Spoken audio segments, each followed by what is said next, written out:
Hi hello नमस्कार सगळ्या माझ्या गोड ताईंचं मनापासून स्वागत आहे आजच्या एक नवीन ब्लॉगमध्ये. तर आज आहे ना जेवण वगैरे आटपले आमचे आणि वाजले 10. तर आज माझं आवरून गेलं सगळं. तर म्हटलं हे रॅकवरची जी भांडी आहे ना, तर हे बघा हे डबे ते तर मी मागच घासून आहे ना हे असे स्टिकर ते लावले होते. पण आता काही डबे रिकामे होऊन गेले, काहीचे स्टिकर निघाले असे निघून गेले. तर म्हटलं आणि रॅक पण मी शिफ्ट केली आहे. अगोदर आहे ना हे इथं होती, तर पण आता आहे ना म्हटलं इथं ठेवली, म्हणजे अगदी दरवाजाच्या समोर अशी. तर बॅक कॅमेरा म्हणजे अगदी दरवाजासमोरच ठेवली आहे अशी, कारण इथं आहे ना खूप खराब झालं होतं. त्याच्यामुळं मग इथं आहे ना गिरणी ठेवली, त्याच्या शेजारी असं सगळं व्यवस्थित लावून दिलं आहे आणि रॅक इथं ठेवली मी. तर आता रॅकची अवस्था अशी झाली आहे, म्हणजे काही जास्त खराब झाली नाही भांडी, पण म्हटलं घासून काढू, कारण मला आहे ना आवडतं म्हणजे सारखी भांडी अशी एकदम चमचमीत राहिले पाहिजे. त्याच्यामुळं मग म्हटलं घासून काढू. तर मग आता ही सगळी रॅक ना मी खाली करून घेणार आहे आणि पुसून. तर आता जेव्हा इथं शिफ्ट केली तेव्हाच पुसली होती, पण भांडे वगैरे काही घासले नव्हते, म्हणून मग भांडे घासून घेणार आहे डायरेक्ट फक्त आता एवढे. तर हे बघा असे आहे रॅक, आणि आता डायरेक्ट आहे ना भांडे काढून घेते आणि मग दाखवते.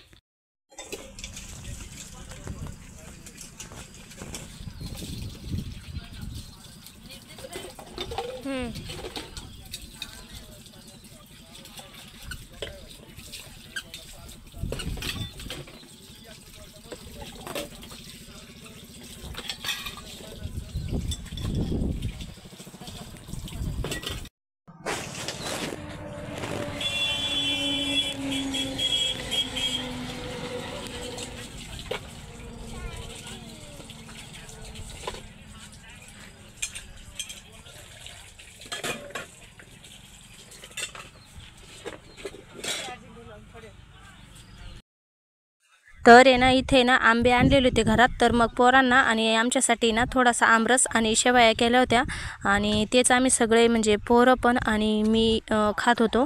तर म्हटलं एवढा छोटासा एक ब्रेक घेऊ आणि त्यानंतर परत मग कामाला लागू, कारण पोरी पण मला मदत करत होत्या कामामध्ये. मग त्यामुळं मग खाऊन घेतलं आणि त्यानंतर परत कामाला लागलो. तर आहे ना इथे रॅकवरची भांडी मी काढून घेतले होते, आणि ना फक्त त्याच्यावर जे पेपर आथरेल होते ना, तर ते पुसून घेत होते. कारण की आत्ता 10-15 दिवसापूर्वीच मी रॅक इकडे शिफ्ट केली होती, तेव्हाच मग पुसून व्यवस्थित आणि दुसरे कागद आथरले होते. तर त्याच्यामुळे मग एवढी काही म्हणजे थोडी थोडी धूर दिसत होती. तर म्हटलं फडक्याने साफ करून घेऊ, कारण पेपर पण नव्हते दुसरे आंथरायला. त्याच्यामुळं मग तेच व्यवस्थित पुसून घेतले, आणि थोडेच भांडे बाहेर नेऊन मी घसून बाजावर व्यवस्थित म्हणजे वाळवायला ठेवत होते. आणि मग त्यानंतर ते सुकले की ते घरात घेऊन परत रॅकवर ठेवून देत होते.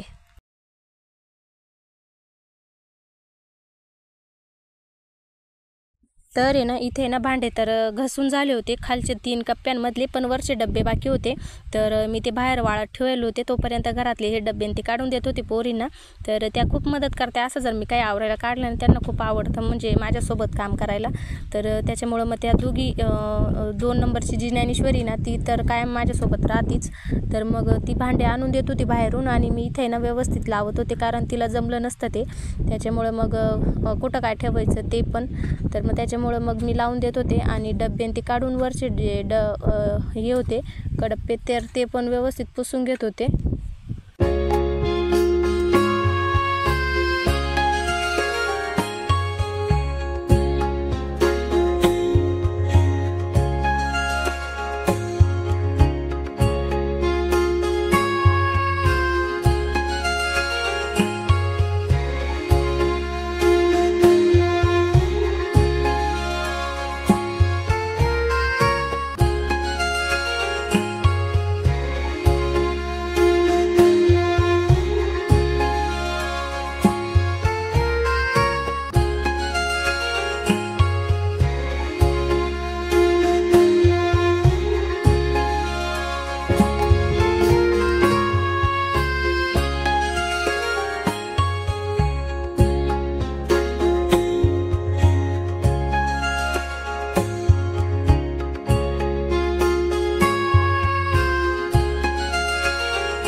तर इथे आहे ना निमेश म्हणजे आहे ना ते भांडे घसून झाले होते, म्हणजे जे प्लॅस्टिकचे डब्बे वगैरे. तर तेच आहे ना व्यवस्थित वाळवून मी लगेच लावून देत होते, कारण मग बाहेर पण पसारा बाजावर खूप दिसत होता, त्याच्यामुळे मग थोडे थोडे सुकले की मी लगेच आणून ठेवत होते. आणि असे ना भांडे जास्त म्हणजे जास्त खराब झाले ना की ऑटोमॅटिक आहे ना आपल्या घरामध्ये म्हणजे असं आपल्यालाच कंटाळा आल्यासारखं होतं, मला तरी होतं. पण जेव्हा भांडे किंवा मग रॅक व्यवस्थित दिसते ना, तर मग तेव्हा काम करायला पण उत्साह राहतो आणि घरात आहे ना म्हणजे थोडंसं बरं पण वाटतं किचनमध्ये. त्याच्यामुळं मी जास्तीत जास्त महिना दीड महिना झाला की लगेच ही रॅकची भांडी किंवा किचनची ना साफसफाई करायला काढते. कारण तुम्ही जर माझं किचन बघाल तर एकदम असं फक्त कागदांमध्ये, त्याच्यामुळे खूप लवकर खराब होतं.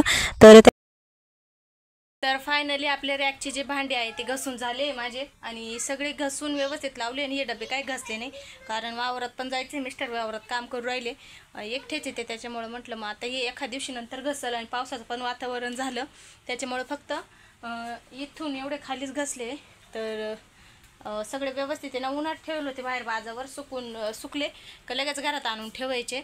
आणि आत्ता घरातलं काम आवरलं आहे, म्हणजे आवरेलच होतं सगळं, फक्त रॅकचे भांडेच घसत होते मी.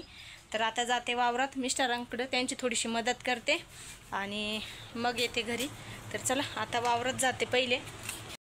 तर हे बघा आम्ही ना वावरात अशी भोत पाडले आणि तिथे ना एक पार्टिशन केलं आहे, म्हणजे टमाटे किंवा मिरच्या लावायच्या त्याच्यामुळे. तर हे अशी भोद आहे, आता यांच्यावर असे मधोमध टमाटे किंवा मग मिरच्या लावणार आहे. तर आता जाते मिस्टरांकडे, ते ना विहिरीच्या त्या साईडला आहे, तर मग आता तिकडे जाते. तर आली मी वावरामध्ये आणि मिस्टर ना इथे ना भोद सवरू राहिले, कारण की मग त्याच्यावर जे काही पीक करायचं राहील ते व्यवस्थित राहील आणि पेपर आथरायला पण सोपं जातं, त्याच्यामुळं ते थोडेसे सवरून घेऊ राहिले. आणि इथं मी आले ते काम करू लागायला, पण इथं माझ्याजवळ काहीच काम नाही, त्याच्यामुळं मी आता परत घरी चालले किंवा मग थांबते थोड्या वेळेच आणि मग जाऊ. आणि वारं खूप सुटलं आहे आणि थोडे थोडे थेंब पण पडू राहिले. तुम्हाला मी आमच्या विहिरीतलं पाणी दाखवते. आता भरपूर पाणी आलंय आमच्या विहिरीत, कारण पाऊस भरपूर झालाय त्याच्यामुळं.